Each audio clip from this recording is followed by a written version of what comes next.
Happy Saturday morning, everybody. Ooh, all right. We have a lot in this video. We have Anne, we have Sophie, we have Edward. Charles and Camilla's tour finally comes to an end.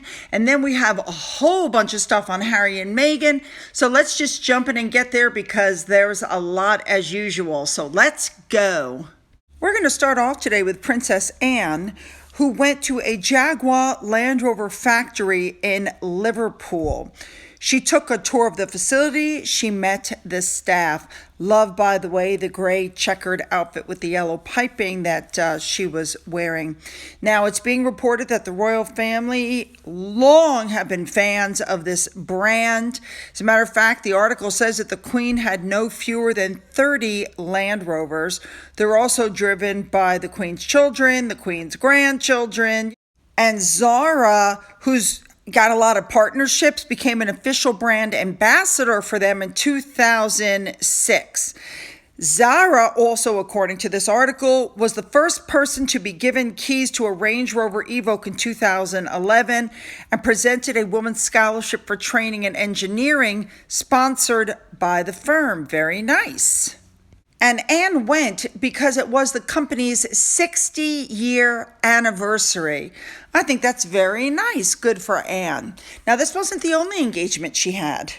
The day before, Princess Anne went to Sheffield Dairy Farm to hear about their efforts to reach net zero. This farm opened in 1947 and is a hit day out with families who want to taste, they said, the best ice cream.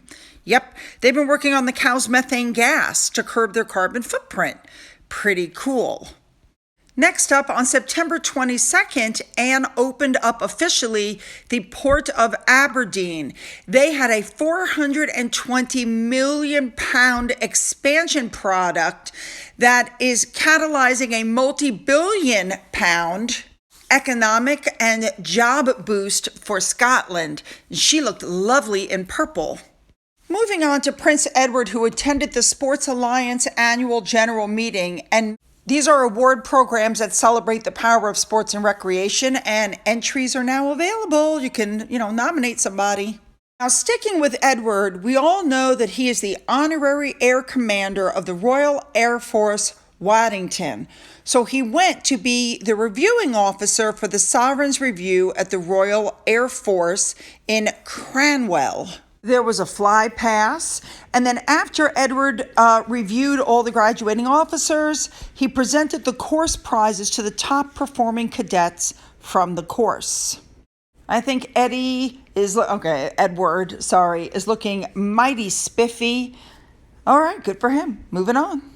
Next up, we have the Duchess of Edinburgh, who met with volunteers from charities across Devon, and they received a royal commendation.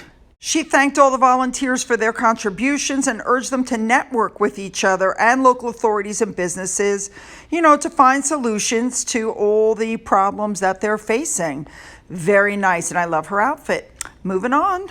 Next up, Camilla and Charles went back to the palace with Mr. Macron and his wife to say goodbye because it was time for them to leave Paris and head on to the next section of their 3-day, trip.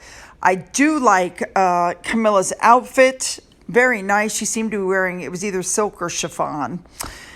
Her style really was elevated on this trip. Do you guys notice that, or is it just me? Now, they have multiple things to do, but then they're going to end on an organic vineyard. And we're going to cover that also when we get to that point, but there's so much for them to do. Unbelievable how much they did. I don't know how they do it at their ages. And I say that with utmost of respect, I should say. So they got to Bordeaux, and the first thing people said was, new controversy.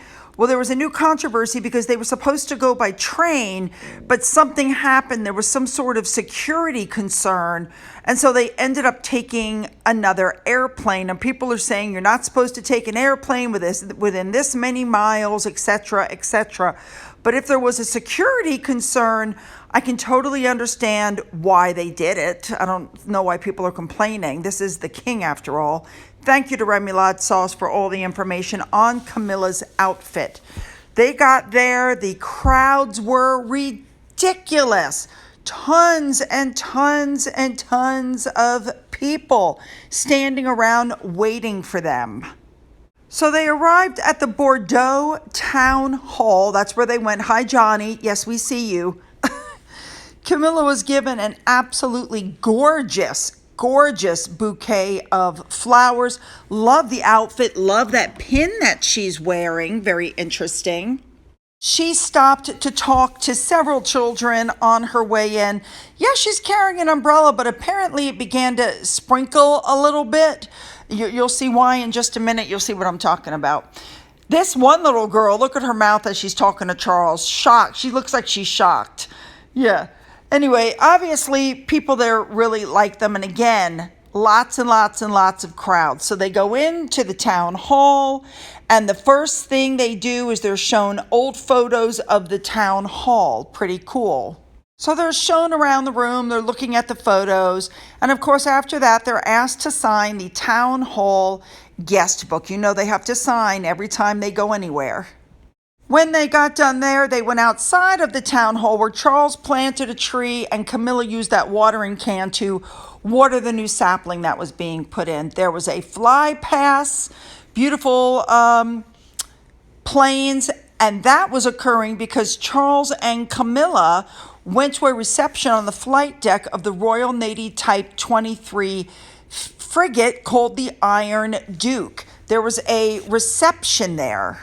Now, it's being said this was done to help highlight the way that France and the UK protect each other, which I get it. Now, I did notice, here you go, Charles has his hand on Camilla's back. Apparently, I think it's very sweet. He was helping her because the steps were quite tricky, as it turns out, and as you'll see.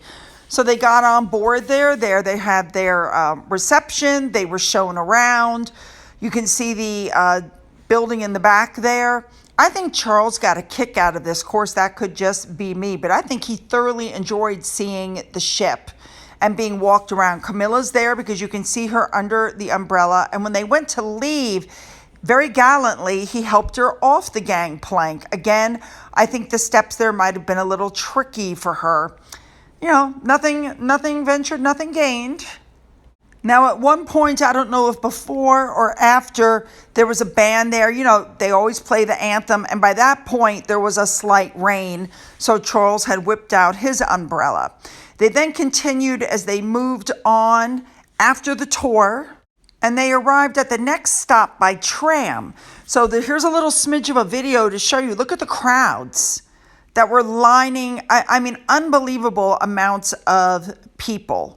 So, yeah. So then they arrive at the next stop. They get off the tram to an unbelievable crush of people. Now, I wish I was able to play the sound for you. I couldn't. But the rugby team there that you see on either side of them as they're walking down was serenading them. And by the way, they sounded really good. I'm not just saying that. So this next event was to highlight the ties between Northern Ireland and Britain. And it was, by the way, the Fijian rugby team that was there. And from the pictures, I have to say, it looks like this was a great success. Again, people love these two. They really, really, really do. And any attempts by others to tarnish their reputations, it just hasn't worked. So finally, they get on to the winery. So, by the way, the electric tram took them to Place de la Bourse. Don't ask me to say that. Anyway, they eventually got there. They got all these different red wines to try. They got some cheese to nibble on. Pretty cool. And then they even at one point were at a whiskey stall where Charles was persuaded to try some whiskey with barley that comes from Highgrove. They said, by the way, that he absolutely loved it. He also got to walk around and talk to some of the employees at the Chateau Smith Hot Wine Vineyard. And no, I'm not going to try to say that again. I'm pretty sure I didn't say it correctly, but you guys know I try really hard. So anyway, they kept giving him different amounts of wine to try. I think he enjoyed it. Now, eventually, as is, all good things must come to an end. And so here we are at the end of the 3 days, and they went to the airport. There was some sort of a pseudo ceremony. They shook hands. Yes, that's Johnny at the bottom of the stairs. They climbed, they waved, they got in, they went home. Fabulous tour, I think. Moving on to Harry and Meghan, it's pretty obvious that they've heard the backlash about Meghan taking over. And so articles like this are coming out now saying that she's happy to not be the star of the show. Now, in the article, it says, Harry was on stage, she wasn't, and Harry didn't even mention her in his closing speech. And therefore, it shows that she doesn't want to be in the forefront. She just wants to be, there, enjoying the games, backing up her husband. And she was just so happy that the games went on. In terms of her, the article says, and I'm quoting, in terms of her no-show on the stage and lack of mention, despite the romantic onstage appearance at the last Invictus, there's no problem there for Meghan, who was anything but a low-key member and not showing any signs of disappointment or resentment. You guys, you've seen the pictures of her in in this outfit, in these clothings. Does that look to you like somebody who wants to be in the background? These articles are not helping repair the damage. I think we can all tell from the outfit she was wearing to the staged photo ops, kneeling down to her entire behavior. It's pretty obvious she doesn't want to sit in the back. Nope. And they're putting out articles like this one. Harry and Meghan are back to what they do best. Charitable. They're a charitable couple. And they always had the potential to be. And they didn't even mention their royal drama. They completely left out the fact that Harry took a swipe at his family in the closing, ceremony about the uniform wearing. In the article, it says, he and Meghan reminded us what they're capable of when they don't drag their families through the mud. Really? Again, she gave a whole speech about family while she's crapping on her dad. He took the swipe at his family in the closing arguments about the uniforms. These articles put out by WME don't do anything to help them. That's what WME doesn't get. Now, what it comes down to is, if you look at what happened when William went to New York, he kept his head down. He didn't court the press. He went around. He did everything. The people loved him. It's not easy to win over New Yorkers, let me just tell you right now, but people just adored him. In comparison to Harry and Meghan, who told the press that they were going out to dinner, who basically invited them to follow along, then claimed there was a car chase, which of course even the New York police came out later on and said didn't happen. They were trying to do a Diana wannabe. It didn't work. Whereas William is all about duty, sacrifice, and upholding the legacy of his life, Harry has turned into, let's try to make some money. Now, I have to tell you, I do think when he first left, I think Meghan had made him all kinds of promises. Then they signed that money, the deal with Spotify. Then they signed the deal with Netflix. And I think Harry seriously thought that they were going to make a lot of money, that his life was just going to be great. Look, everybody loves me because I'm Princess Diana's son. But little by little, they began to realize they'd have to work for that. And as we know, the work ethic of these two is a joke. 1 hour a week. Moving on. All right, this next story said that Harry and Meghan wouldn't accept an invite to King Charles' birthday party if they got one. Now, I think we all know what that means. They're not invited. They're not going to be invited. Nobody in the family wants them around. Nobody is going to give them the chance to come up with more quote-unquote content. Even if nothing is said, even if nothing happens, we know that Harry and Meghan have been caught in lies in the past. What is to stop them from making up lies? What is to stop them from going to the party and Meghan coming out going, Catherine made me cry again. She said something mean. You know what I mean? What's to stop that from happening? The royal family's not going to give them the chance. Now, you should know it's official, thank you to Sabira Lohan, that they are no longer trying to trademark the word archetypes, because I think they realize that the podcast is dead in the water. No offers have come in. Nobody wants to work with them. It's like a no deal, okay? And you get articles like this. This shows a shift with her latest legal filing. Let me tell you what the shift is. They're talking about it could be a rebrand. It's not a rebrand. Archetypes was a fail. And they're like, well, wait, she won a Gracie Award. I do believe the Gracie Award was the award that was offered to her through her friend Flo. We know what happened, people. It tanked.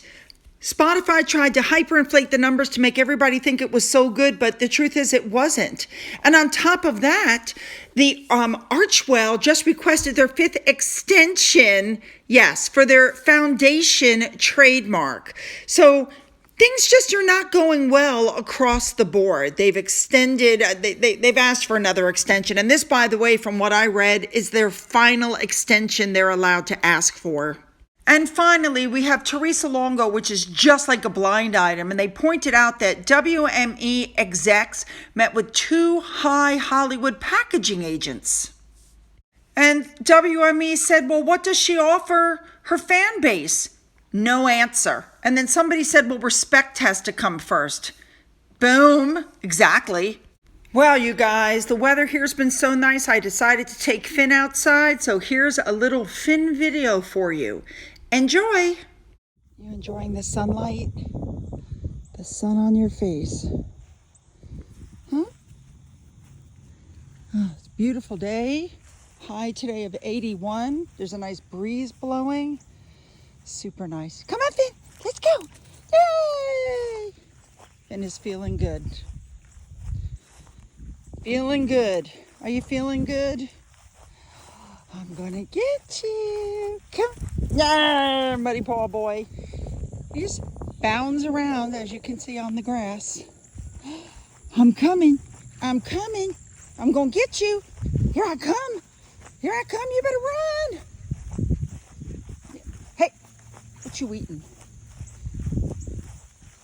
Keep going. Keep going. Come on. He's so happy. So happy. All right, you guys, you know what to do. And if you've donated to my coffee fund or through the thanks button, thank you so much.